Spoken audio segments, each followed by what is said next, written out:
Bird flu భయంతో గత కొద్ది రోజులుగా తెలుగు రాష్ట్రాల్లో చికెన్ తినాలంటేనే చాలా మంది భయపడుతున్నారు. ఈ క్రమంలో మటన్ వైపు ఎక్కువ మంది మెగ్గు చూపుతున్నారు. ఇటీవల బర్డ్ ఫ్లూ వ్యాధితో లక్షల సంఖ్యలో కోళ్లు మరణించిన విషయం తెలిసిందే. బర్డ్ ఫ్లూ ఎఫెక్ట్తో తెలుగు రాష్ట్రాల్లో చికెన్ అమ్మకాలు దారుణంగా పడిపోయాయి.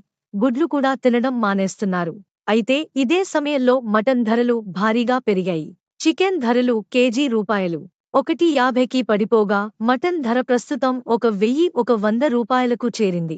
మటన్ ధరలు మరింత పెరిగే అవకాశం ఉంది అంటున్నారు. మరిన్ని లేటెస్ట్ అప్డేట్స్ కోసం లైక్ చేయండి, షేర్ చేయండి మరియు సబ్స్క్రైబ్ చేయండి. థాంక్యూ.